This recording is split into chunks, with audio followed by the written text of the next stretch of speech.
And we begin with breaking news. Virginia's leadership is crumbling. And no, we are not exaggerating. This is the state of things in the Commonwealth right now. The number of people who could succeed Governor Ralph Northam is shrinking by the day. Good evening, I'm Leslie Foster. So here's where things stand since you left work. Governor Northam is still in office despite mounting calls for his resignation. His second in command denies sexual assault allegations. The third in line, Virginia Attorney General Mark Herring, admits there's a photo of him wearing blackface in his college days. We're tackling this News at 11 style. The governor's wife is pushing him to stay. We'll tell you more about her. We'll give you some context on how we got to this point and look at what could be next for Virginia's leadership.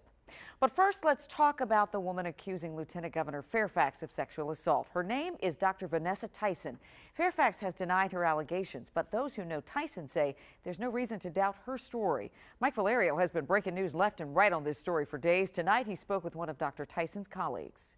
He was once seen as the natural heir apparent after Governor Northam plunged the Capitol into chaos. But now, those dreams are over. An accomplished, respected political scientist, Dr. Vanessa Tyson, revealing today in graphic detail an alleged sexual assault at the hands of Virginia Lieutenant Governor Justin Fairfax. This is not something that she is seeking to do for any particular gain. She has no interest in politics. Dr. Ravi Perry lives in Richmond and has known Tyson for a decade. They're part of the same small circle of African-American political scientists. And Perry says Dr. Tyson's integrity is impeccable. Given the history that I know with Dr. Tyson, that there's no reason to believe something other than what she wrote. Tyson issued a detailed, painful statement, saying she's a Democrat and is sharing her story with tremendous anguish. She went to Fairfax's hotel room to retrieve documents, and after consensual kissing, she writes, quote, "Mr. Fairfax forced me to perform oral sex on him."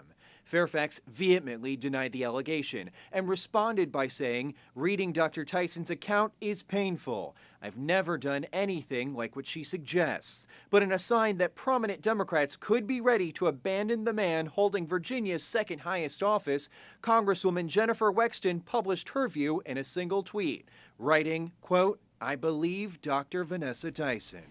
Okay, so Fairfax was planning to run for governor in 2021, but of course, Leslie, those dreams effectively ended today. As for who could fill that void, well, Tom Perriello is being considered nearly 2 years after Ralph Northam defeated in the primary to become governor. A few days has shaken up this whole atmosphere. It really is unbelievable. We know you'll stay on it, and we will too. All right, Mike, Absolutely. Thanks for that. So let's talk about Governor Northam.